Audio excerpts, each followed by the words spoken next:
La glucólisis tiene 10 reacciones en esta vía, ¿no? Las primeras 5 son una reacción preparatoria, donde les decía que incluso vean hay pérdida, gasto de energía, porque se está preparando la glucosa. Y las últimas 5 reacciones es una fase de ganancia, vean que se gana el NAD, se ganan los ATPs. Entonces, por eso se conoce como fase de preparación y fase de ganancia. Ahora, ¿qué es importante saber respecto a la glucólisis? Esta glucólisis tiene un control hormonal. Entonces vamos a encontrar que la insulina, que es como vamos a ver luego, y también lo pueden ver en la parte de base endocrino, la insulina es la protagonista en el metabolismo de la glucosa. Entonces la insulina lo que hace es estimula la glucólisis, positivo lo estimula. En cambio, el glucagón lo que hace es inhibirla. Este control hormonal sí puede ser como datito importante porque lo vamos a ver luego más adelante y también podrían preguntar. Ahora, ¿qué hay de relevante en esta glucólisis? Por ahí relacionarlo con una patología, ¿no? La deficiencia de piruvato quinasa. ¿Qué cosa es la piruvato quinasa? Vean ustedes, la piruvato quinasa aquí es la última enzima en la vía de la glucólisis. Es una de las 3 enzimas claves que hay en la glucólisis. La más importante, la enzima más importante, la limitante de la glucólisis es esta, que es la fosfofructoquinasa. Esta es la más importante, la estrella, donde ahí actúan la insulina y el glucagón regulando un poco. Pero yo les voy a hablar un poquito más, yendo a la parte clínica, de esta de aquí, que también es una enzima, una de las 3 enzimas reguladoras. Pero aquí la piruvato quinasa puede generar un cuadro que es la deficiencia de piruvato quinasa. ¿Qué es lo que sucede? La glucosa es, en el caso del glóbulo rojo, del eritrocito, es la única fuente de energía. En el eritrocito la glucosa es la única fuente de energía.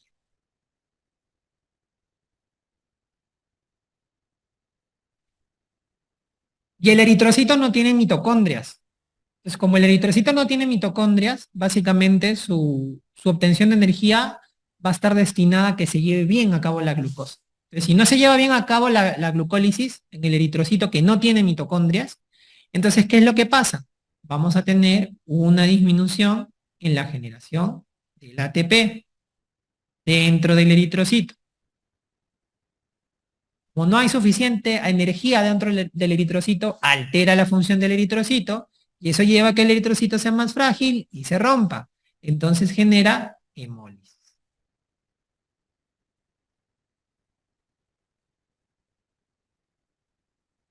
Entonces, este error en el metabolismo, esta deficiencia de piruvato quinasa, ¿cómo lo pueden encontrar? Vamos a encontrar, por ejemplo, en los pacientes neonatos, que puede haber ictericia neonatal, anemia, esplenomegalia, como característica de esta deficiencia de piruvato quinasa. Pero acá sucede algo interesante. Vean ustedes que la piruvato quinasa, como es la última de las enzimas de la glucólisis, entonces todos los demás procesos se llevan bien. Entonces ustedes vean aquí que dentro de los procesos que tenemos va a estar la formación de difosfoglicerato. ¿Qué es lo que sucede aquí? Dentro de estos eritrocitos va a haber un incremento en la concentración de 2,3-fosfoglicerato, que como ustedes saben, van a ver luego en la parte de hematología, lo que hace es desviar la curva de la hemoglobina hacia la derecha y eso hace que se libere el oxígeno hacia los tejidos. ¿Y esto qué va a hacer? Va a hacer que estos pacientes tengan tolerancia a la anemia. O sea, va a haber mayor tolerancia a la anemia por este aumento de 2,3-difosfoglicerato dentro del eritrocito. Entonces el paciente, a pesar que tiene una hemoglobina baja por la hemólisis, no termina siendo tan sintomática la anemia porque por este efecto que se produce de acumulación de precursores que van a generar el 2,3-difosfoglicerato. Ahora, ¿qué pasa una vez que nosotros hemos obtenido piruvato? Porque el piruvato es lo final que se obtiene en la glucólisis. Entonces el piruvato tiene varios destinos. Entonces, ¿Qué tenemos con el piruvato? Piruvato tenemos que puede ir, direccionarse hacia un metabolismo que implique el uso de oxígeno y otro que no. Entonces, este que está acá arriba es el metabolismo del piruvato, pero a través de una vía anaerobia, donde el proceso va a ser el proceso de fermentación. Entonces el piruvato se va a fermentar por la vía anaerobia. En líneas generales, el piruvato se puede fermentar en lactato o etanol, pero nosotros no tenemos esto. Nosotros tenemos esto.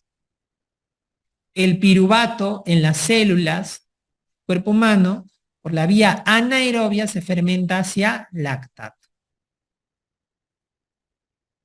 No, doctor, el piruvato va a ir, pero esta vez por el metabolismo aeróbico.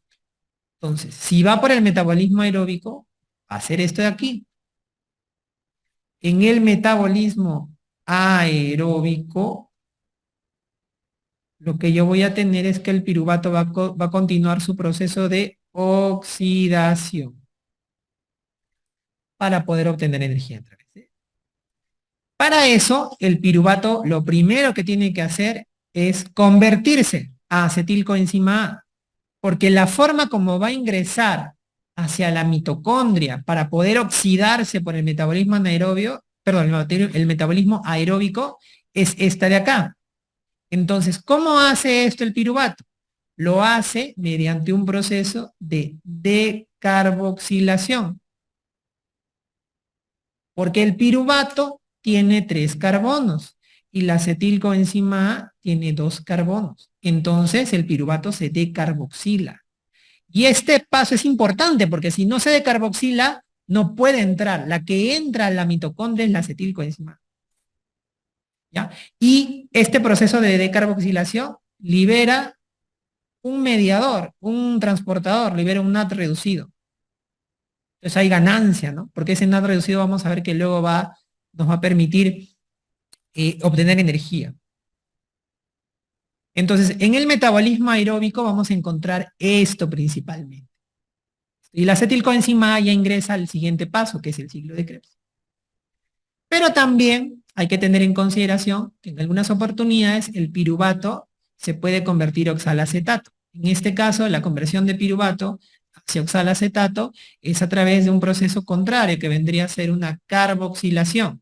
En este caso, gana un carbono porque el oxalacetato tiene 4 carbonos. Proceso de carboxilación. Aquí hay que tener en cuenta que el acetilcoenzima A, su principal destino es ir hacia el ciclo de Krebs para poder obtener energía. Pero ¿qué pasa si ustedes se comen su arroz con su buena porción de arroz con frijoles, con su yuca, se comen su ensalada de fruta con yogur encima? Entonces el cuerpo dice, oye, ya demasiada glucosa, pues, ¿no? Ya, demasiado, ¿para qué tanto? Pero no lo vamos a desperdiciar, ¿no? Hay que hacer algo, ¿no? Entonces dice, pucha, pero ya la glucosa pasó toda la glucólisis, se convirtió en piruvato, el piruvato hecho acetilcoenzima, pucha, pero la mitocondria tiene demasiada carga de acetilcoenzima A, ¿para qué queremos más energía? Ah, entonces acá dicen, cuando hay exceso de acetilcoenzima A, cuando ésta se encuentra en exceso, esa acetilcoenzima A, ¿a dónde va? A la síntesis de ácidos grasos. Por eso vamos a ver luego en la síntesis de ácidos grasos que el acetilcoenzima es importante. ¿Y de dónde viene? Viene de la glucosa. Por eso es que cuando ustedes tienen un paciente, por ejemplo, que tiene una dislipidemia, tiene alteraciones en los niveles de colesterol, triglicéridos, ¿por qué sucede básicamente? Puede ser porque está comiendo, porque tiene una dieta rica en grasas, podría ser, pero casi en nuestro país lo principal no es tanto la grasa, sino es los carbohidratos. Todos esos carbohidratos en exceso el cuerpo va, sintetiza ácidos grasos y lo guarda en el tejido adiposo para cuando se necesite. Entonces, eso también es importante mencionarlo, por eso les estaba colocando aquí. Y eso es para que ustedes le puedan hacer comprender a sus pacientes, a sus familiares, ¿no? Pero yo no como grasa porque estoy gordo, ¿no? Yo no como grasa porque están altos mis triglicéridos, ¿no? Esa es la explicación, ¿no? Entonces, esa acetilcoenzima A va a ingresar a oxidarse a través del ciclo de Krebs, ¿no? Entonces vamos a tener el ciclo de Krebs, que aquí tampoco es necesario que se aprendan todo el ciclo de Krebs, ¿no? Las puras, ¿no? Entonces aquí lo importante, ¿no? El ciclo de Krebs también se conoce como el ciclo del ácido cítrico, como por ahí estaba en una lámina, o también se conoce como el ciclo de los ácidos tricarboxílicos. También recibe esos nombres, lo pueden encontrar así en la literatura. Esta vía, chicos, la vía del ciclo de Krebs, es una vía anfibólica. ¿Por qué es una vía anfibólica? Porque tiene partes que van a ser catabólicas, que es lo que estamos viendo ahorita, donde se está oxidando, como forma parte de la oxidación de la glucosa, pero también tiene una parte anabólica. ¿Por qué? Porque algunos de los intermediarios que van a aparecer en el ciclo de Krebs pueden ser utilizados para formar otras sustancias. Por eso es que también se dice que tiene parte anabólica. Entonces, el ciclo de Krebs es anfibólico. Catabólico destruye, anabólico forma. ¿Dónde se realiza el ciclo de Krebs? El ciclo de Krebs se realiza en la matriz mitocondrial. Es por eso que los eritrocitos que no tienen mitocondrias no podrían hacer metabolismo aeróbico, no hacen metabolismo aeróbico, no hacen ciclo de Krebs, porque se realiza en la matriz mitocondrial. Y en este caso, si ustedes las cuentan, vamos a tener 8 reacciones. 8 reacciones las que se dan dentro del ciclo de Krebs. ¿Qué es lo importante de aquí? El inicio.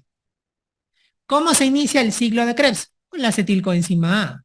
Pero la acetilcoenzima A necesita su amiga, a su amigo, a su pareja, ¿no? La acetilcoenzima A. ¿Quién? El oxalacetato. ¿Y de dónde viene el oxalacetato? El oxalacetato viene del mismo ciclo. Porque en este ciclo, al iniciarse, el producto final de este ciclo también va a ser el oxalacetato. Por eso es que se hace como un círculo, un ciclo. Entonces, como decía mi profesor de bioquímica de la universidad, que es un endocrinólogo pediatra muy reconocido, el doctor Carlos del Águila, él decía, ¿no? El ciclo de Krebs se inicia con el idilio, el romance de la acetilcoenzima A con el oxalacetato. ¿Para formar quién? El primer compuesto que es el citrato, ¿no? De ahí el nombre de el ciclo del ácido cítrico, el ciclo de los ácidos tricarboxílicos, porque el primero es el citrato. Y luego vienen una serie de reacciones que, como les digo, no tienen que aprenderlas. Pero ¿qué cosa es importante que ustedes sepan? Una vuelta a este siglo. ¿Qué es lo que voy a tener en una vuelta a este siglo? Voy a tener que se van a formar 2 CO2, se van a formar 3 NAD reducido, otra ganancia ahí, NAD reducido. Se va a formar, vean ustedes aquí, se va a formar un GTP, pero el GTP, ustedes van a encontrar en mucha literatura que no lo colocan como GTP propiamente, sino lo colocan como ATP. Entonces pueden, aquí yo para poder, digamos, para que ustedes no tengan esa incongruencia, le voy a poner un ATP. Pero este ATP ya saben que es por este de aquí, por este GTP, ¿no? Y se forma un FAT reducido. Esa es la ganancia, o sea, al dar la vuelta al acetilcoenzima con el oxalacetato, se generan esos productos, ¿no? Claro, al final voy a generar otra vez oxalacetato, ¿no? Pero lo que yo quiero que se lleven es esto de acá. Vean esta ganancia que se da una vuelta. Y acuérdense que esta es una vuelta por una acetilcoenzima A. Recuerden que de una glucosa, ¿cuántas acetilcoenzimas yo podría tener? 2, ¿cierto? Porque yo voy a tener de una glucosa 2 piruvatos. Y cada piruvato puede convertirse en acetilcoenzima A. Entonces, tengan eso presente, en cuenta. Esto es solamente para una vuelta. No me refiero a una glucosa, sino una vuelta de acetilcoenzima A. ¿Ya? Entonces, el ciclo de Krebs básicamente lo que hace es esto. Generar estos transportadores de electrones que son los que yo voy a tener energía. Y había visto que la glucólisis, en la conversión de piruvato a acetilcoenzima A, también voy a tener esos mediadores, entonces, esos transportadores. Entonces, ¿para qué tanta cosa con estos transportadores, doctor? Porque dentro pasan a un siguiente proceso, que es este, que es la cadena transportadora de electrones, que está acoplado a la fosforilación oxidativa. Estos dos procesos son procesos que están acoplados. Están juntos, acoplados. ¿Ya? Entonces, vamos a tener esta primera parte, que es hasta aquí, que va a ser la cadena transportadora de electrones, los 4 primeros complejos, y este último de aquí, el que está quinto solito, la fosforilación. Entonces, ¿qué es lo que va a pasar?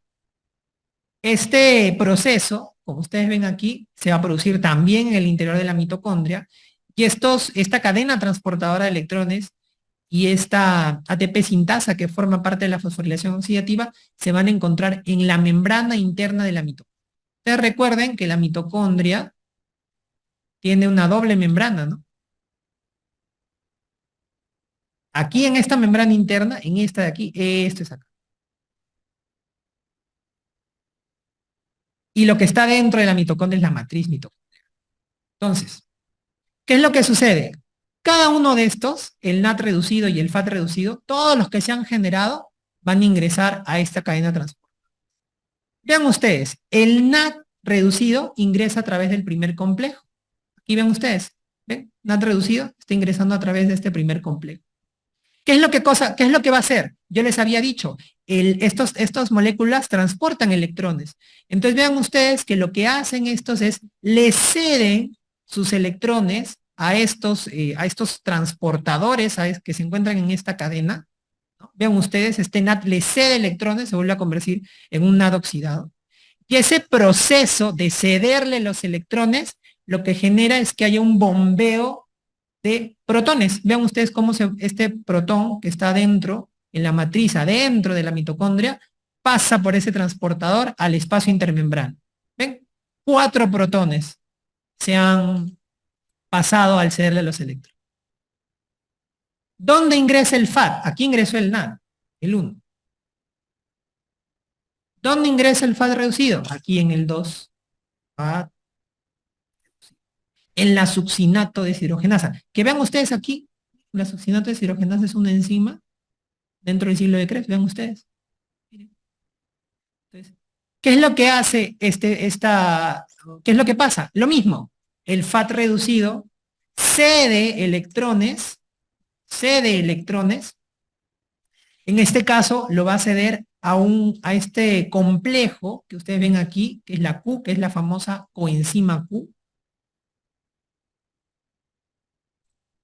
le cede sus electrones y también vean ustedes que hay un bombeo de protones,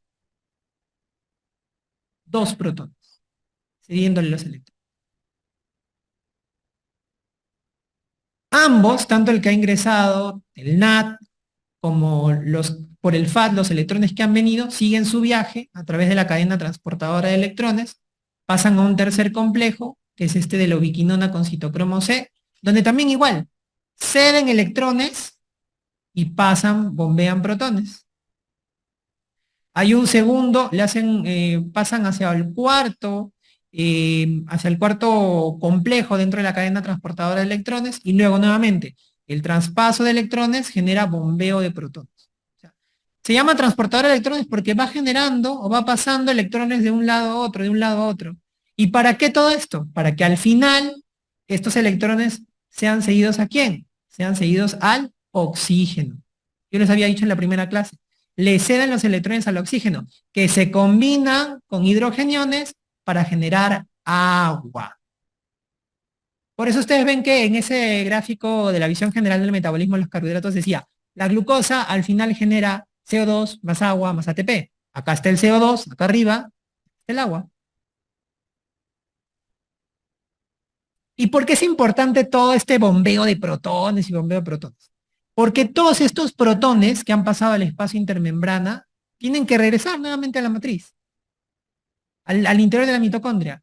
¿Y por dónde regresan? Por este de acá, pues, por el quinto, por la ATP sintasa. Vean ustedes cómo los protones pasan. ¿Y saben qué es lo que sucede? Cuando pasan los protones de vuelta hacia la matriz, entonces esto es altamente energético. ¿Y eso lo aprovecha quién? El ADP, pues. El ADP, para juntarse a un fósforo, se forma ese tercer enlace y se genera ATP. Entonces, la regresada de los protones hacia la matriz, lo que va a generar es la formación de ATP, porque esta regresada libera energía, y esa energía la aprovecho para almacenarlo en este enlace y formar ATP. Entonces, de esa forma es como el NAD y el FAT me van a dar ATP. A lo mejor cuando estábamos en la clase de bioquímica no entendíamos, no decíamos, ¿qué? NAD, FAT, ¿por qué hacen la conversión? No entiendo nada. Y es por esto, pues, porque se transportan los electrones, se bombean protones, los protones tienen que regresar y al pasar los protones se genera ATP. Porque se aprovecha esa energía para unir el ADP al fósforo y generar ATP. Y así tienes tu ganancia de ATP. Y vean ustedes, a ver, vean que el NAD ingresa desde el primer complejo y por tanto tiene opción de bombear más protones al espacio intermembrana. En cambio el FAT ingresa un poquito más tarde. Entonces, a ver, yo te pregunto, ¿cuál crees que genere más ATP? ¿El NAD o el FAT? El NAD, porque el NAD está ingresando aquí. Mira, el NAD en el primer complejo bombea 4 protones hacia el interior. Es por eso que cuando tú ves y dices las equivalencias, te dicen, el NAD aproximadamente produce 3 ATPs. Y el FAT reducido, ¿cuánto? 2 ATPs. Esta es la explicación, pues chicos. Esta es la explicación. El NAD ingresa antes en el complejo, entonces gana, hace más bombeo de protones, entonces me da opción de que pueda generar más ATP. Esa es la explicación, digamos, fisiológica o bioquímica para entender esto. Entonces, ¿qué es lo que sucede aquí finalmente?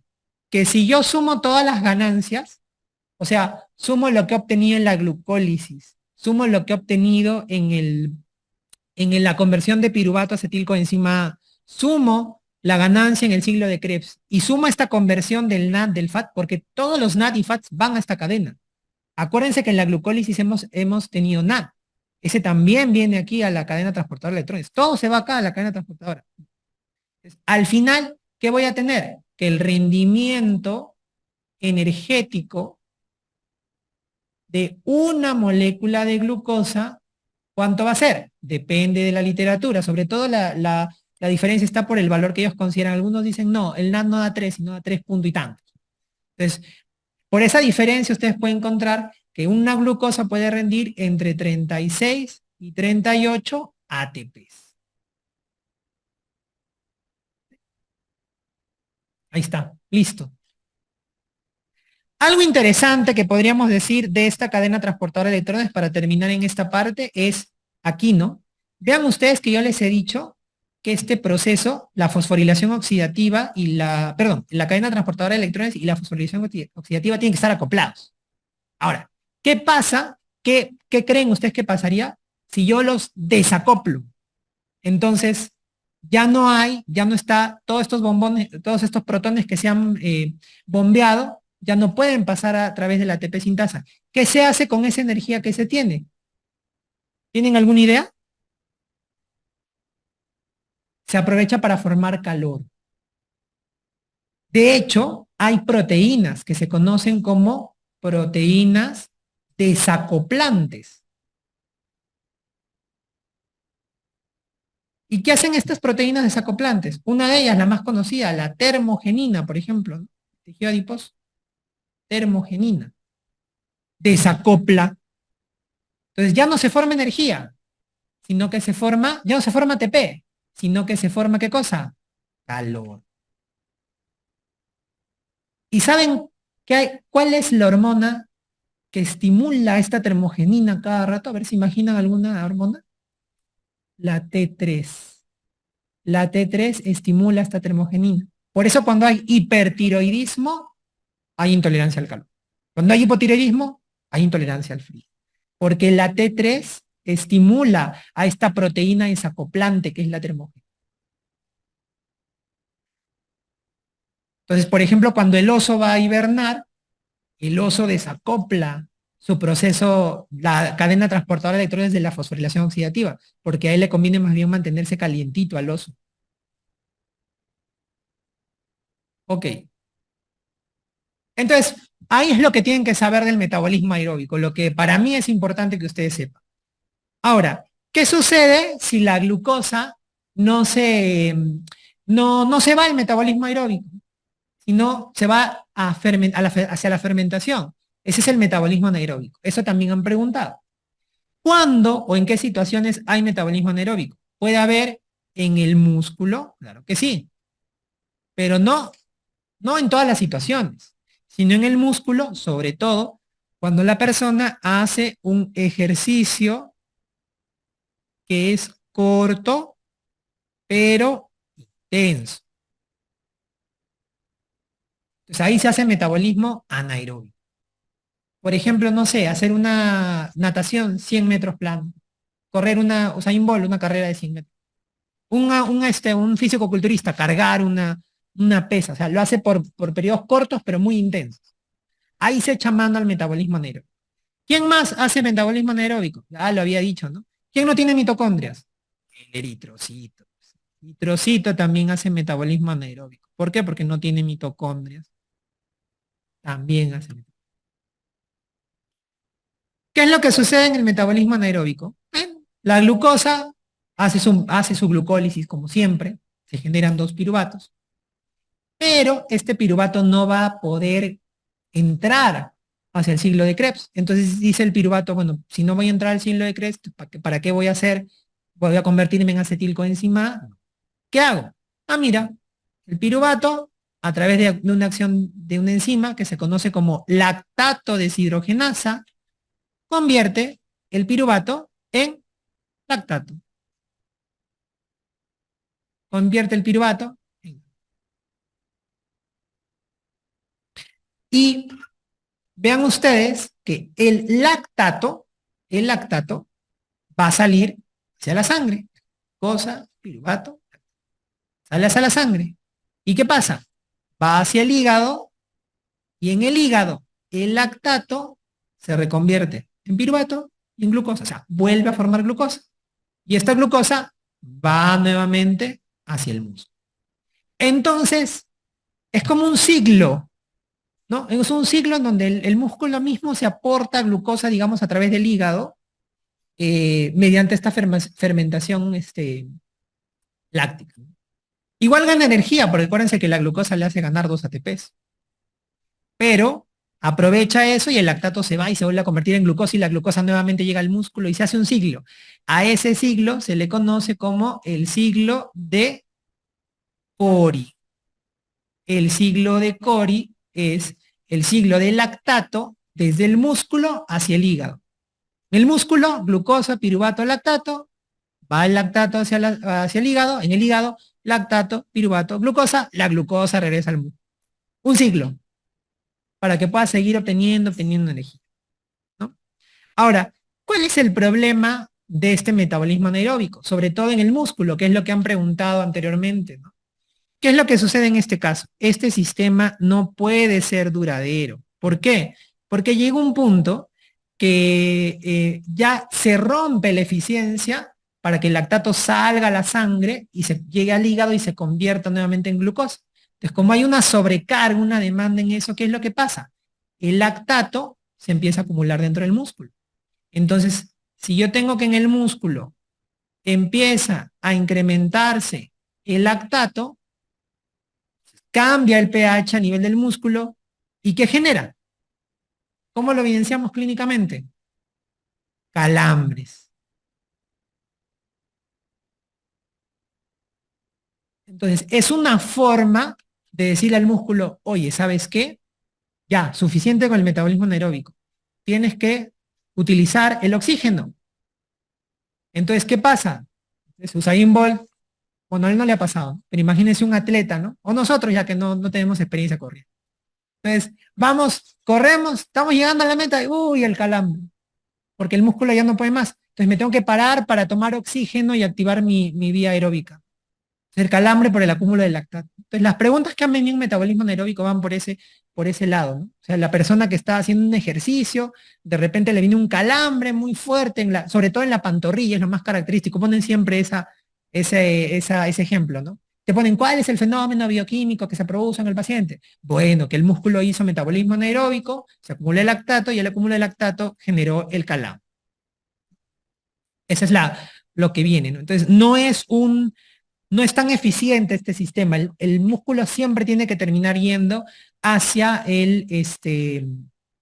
hacia el metabolismo aeróbico. Entonces, hasta ahí básicamente hemos visto lo que es cómo utilizar la glucosa para poder obtener energía. Ahora vienen otros procesos. Un proceso que vamos a mencionar mucho en endocrino y que también lo van a ver ustedes luego es el proceso de la gluconeogénesis. Entonces, ¿qué cosa es gluconeogénesis? Y ahí es donde yo les decía, no se vayan a confundir, ¿no? Cuando ustedes vean esto de aquí, neo, tienen que estar pensando que es de nuevo. Entonces, la gluconeogénesis es la síntesis de glucosa a partir de compuestos que no son glúcidos. ¿Cómo es eso, doctor, que a partir de compuestos que no son glúcidos? O sea, va a utilizar otro tipo de moléculas para poder a partir de ellos convertirlos a glucosa. Entonces, es sintetizar glucosa de novo, por eso neo, ¿no? Porque es de novo, de nuevo, de la nada voy a crear, pero a partir de otra cosa, de otro compuesto, no de un carbohidrato, sino de otro compuesto. ¿Qué compuestos pueden ser utilizados para poder nosotros obtener glucosa? Ya habíamos visto uno, miren acá, el vecino. ¿Quién? El lactato. Lactato puede convertirse en glucosa. ¿Quién más puede convertirse en glucosa? Ven ustedes, acá. Aminoácidos. Los aminoácidos también pueden convertirse en glucosa. ¿Quién más? Miren, aquí en el tejido adiposo están los lípidos. Ahí vamos a, cuando veamos metabolismo lipídico, ahí vamos a comprender un poquito más. Pero aquí dentro de los adipocitos, del tejido adiposo, vamos a tener principalmente los triglicéridos. Y los triglicéridos están compuestos de la suma de ácidos grasos más glicerol. El ácido graso no sirve para hacer glucosa, ¿ya? Muchas veces se confunden y dicen, ¿qué elemento hace gluconeogénesis? Los ácidos grasos. No, el ácido graso no. Quien sirve es el glicerol, que es el acompañante, una parte de los triglicéridos. Este de aquí, este sí va a entrar a la glucosa. Entonces tengo lactato, aminoácidos y glicerol, que el glicerol forma parte de los triglicéridos, como componentes principales. Entonces, se cumple lo que yo les decía, ¿no? El cuerpo utiliza otra cosa, oye, ¿sabes qué? Rómpeme las proteínas, rómpeme las grasas, porque voy a utilizar ahí sus componentes para yo poder obtener glucosa. ¿Y por qué tanta cosa? Porque la glucosa, pues, es el componente, la principal fuente de energía, ¿no? Por eso es que hay tanto cambio aquí o tantos mecanismos para poder obtener glucosa, ¿no? ¿Dónde se realiza el proceso de gluconeogénesis? Aquí a ustedes ven ahí nuestro amigo, ¿dónde? El hígado, pues el hígado, la maquinaria, en un 90%. ¿Cuál es el otro órgano que puede realizar gluconeogénesis? ¿Alguien sabe? El riñón. El riñón en un 10%. Entonces, cuando tú dices, cuando alguno de ustedes a lo mejor va a querer nefrología, no sé. Cuando llega nefrología, el nefrólogo no dice, ah, mire, este paciente que está una enfermedad renal crónica en diálisis, o una enfermedad renal crónica ya en estadio 5, tal vez no diálisis. Está haciendo hipoglicemia como parte de su enfermedad renal crónica. ¿Por qué? Uno de los tantos mecanismos que puede haber es este, ¿no? Porque se suprime el mecanismo de la gluconeogénesis en este paciente que es renal crónico. Uno de los tantos, ¿no? No es el principal, pero uno de los tantos. Ahora, ¿cuándo se hace este proceso, no? ¿Cuándo yo voy a hacer gluconeogénesis? ¿Para qué? Básicamente en dos situaciones. Una dieta carente de carbohidrato, no como carbohidrato, tengo que formar glucosa de otro lado. ¿Qué más? Cuando no comes nada, el ayuno prolongado. Entonces ahí había una pregunta en el pretexto, ¿no? De la vez pasada. Gluconeogénesis sí hay en el ayuno, ¿no? Hay un caso clínico de creo que era un excursionista, alguien que se pierde, ¿no? Y te preguntan qué fenómeno bioquímico no se hace en un ayuno. La gluconeogénesis sí se hace en el ayuno prolongado. ¿Quién estimula? ¿Quién inhibe? Aquí nuevamente las mismas cargosas de siempre. La insulina y el glucagón. Siempre metidos ahí, ¿no? Metidos ahí de cabeza en el metabolismo. La insulina inhibe la gluconeogénesis y el glucagón estimula la gluconeogénesis. Listo, eso es lo básico que tienen que saber de gluconeogénesis. No tienen que aprenderse las vías, ¿no? Eso es lo básico.